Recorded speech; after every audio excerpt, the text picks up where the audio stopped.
Voici comment la puissance inébranlable de Jésus a vaincu les forces obscures. Écoute jusqu'à la fin. Like et abonne-toi pour ne rien rater.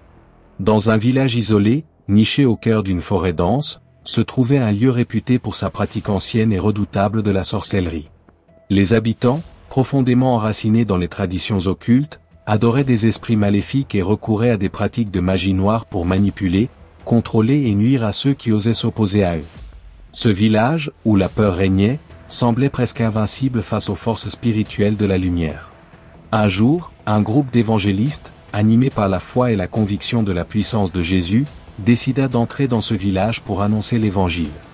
Leur leader, le pasteur David, un homme de prière ardente et de foi inébranlable, savait que la tâche serait difficile. Mais il croyait fermement que, là où le péché abonde, la grâce de Dieu surabonde. Il n'avait pas peur des ténèbres, car il savait que la lumière de Jésus brille toujours plus fort dans les ténèbres.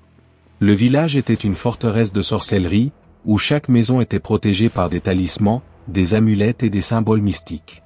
La population vivait sous l'emprise d'un sorcier puissant, un homme sinistre nommé Baccar, qui commandait aux esprits des ténèbres. Personne n'osait le défier, car il était capable de provoquer des maladies, des accidents, voire des morts. Il était la terreur du village, et son influence s'étendait bien au-delà des frontières de ce petit coin perdu. Mais, ce jour-là, alors que le soleil se couchait à l'horizon, une lumière différente se levait. Le groupe d'évangélistes pénétra dans le village avec une seule conviction: proclamer que Jésus est Seigneur et qu'il a vaincu la mort et les puissances des ténèbres. Le pasteur David, accompagné de ses compagnons, se rendit directement dans la grande place du village, là où se tenaient souvent les rassemblements mystiques. Il se mit à prêcher la parole de Dieu avec une force et une autorité qui captèrent immédiatement l'attention des habitants. Ces paroles résonnaient comme des coups de tonnerre dans l'âme des villageois. Je viens vous annoncer une nouvelle qui changera vos vies. Jésus-Christ, le Fils de Dieu, a été envoyé pour détruire les œuvres du diable. Il a vaincu la mort et les ténèbres. Aujourd'hui, il veut vous délivrer de la sorcellerie et vous apporter la liberté. Les habitants, d'abord curieux, commencèrent à murmurer. Beaucoup étaient réticents. Que peut un simple homme contre la puissance des esprits, se demandaient-ils. Mais ce qu'ils ne savaient pas encore, c'est que Jésus n'était pas un simple homme. Il était le Tout-Puissant, celui qui a autorité sur les cieux et la terre, sur les démons et les forces du mal. Le sorcier Baccar, apprenant l'arrivée de ces étrangers, décida de se rendre sur place pour stopper cette intrusion. Il arriva dans la place, entouré de ses disciples, vêtus de robes sombres et portant des symboles de sorcellerie. D'un geste impérieux, il ordonna au pasteur David de se taire. « Je suis celui qui régit ce village. Tu penses que des paroles vaines peuvent me faire peur ? Tout homme qui me défie succombe à mes pouvoirs, » cria-t-il, son regard noir et menaçant fixant le pasteur. David, les yeux pleins de foi, répondit calmement: « Je suis un serviteur de Jésus-Christ, et aujourd'hui, ce sont les ténèbres qui trembleront devant lui. Jésus est plus grand que toi et tes démons. Aujourd'hui, il brise tes chaînes. » À cet instant, une puissance étrange envahit l'air. Le vent se leva brusquement, les nuages s'amoncelèrent, et une lourde atmosphère de tension s'installa.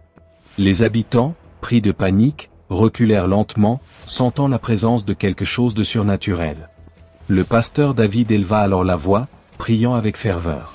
« Au nom de Jésus-Christ, esprit de sorcellerie, quitte ce lieu. Que tout pouvoir maléfique soit brisé et que les chaînes soient levées. » À ces mots, une secousse violente secoua le sol, et un cri perça l'air. Les disciples du sorcier commencèrent à tomber à terre, pris de convulsions. Certains se tenaient la tête, d'autres se roulaient par terre, comme frappés par une force invisible. Baccar, lui, resta figé, son visage blêmi par la terreur. Il sentit une pression intense sur son cœur, comme si la force du ciel voulait l'écraser. Une lumière éclatante apparut soudainement, éblouissant tous ceux qui se trouvaient sur la place. Les ombres semblaient se dissiper comme la brume au matin. Les habitants, autrefois craintifs, étaient maintenant figés, ne comprenant pas ce qu'ils voyaient.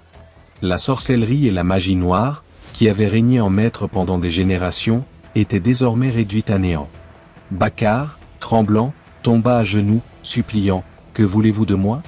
Qui êtes-vous » David s'approcha de lui, sa voix pleine d'autorité: « Je viens au nom de Jésus. Celui qui vous a créé, vous et vos puissances démoniaques. Il vous ordonne de vous soumettre à lui, car il est le Seigneur et il est vainqueur sur toute forme de mal. Les démons qui régnaient sur ce village furent expulsés à l'instant où David prononça ces paroles.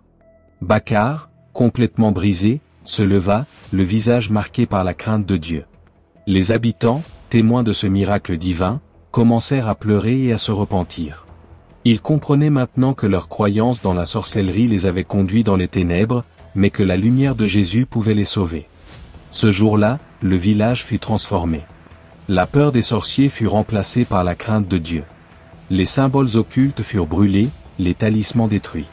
Ceux qui avaient pratiqué la sorcellerie abandonnèrent leurs anciens rituels et se tournèrent vers la foi en Jésus-Christ. Le pasteur David, avec son équipe d'évangélistes, prêcha pendant plusieurs jours, apportant la guérison et la délivrance à ceux qui avaient été captifs des ténèbres. Et tandis que le soleil se levait chaque matin, une nouvelle ère commençait pour ce village, un village où la puissance de Jésus avait triomphé de la sorcellerie, et où la lumière de l'Évangile brillerait désormais à jamais.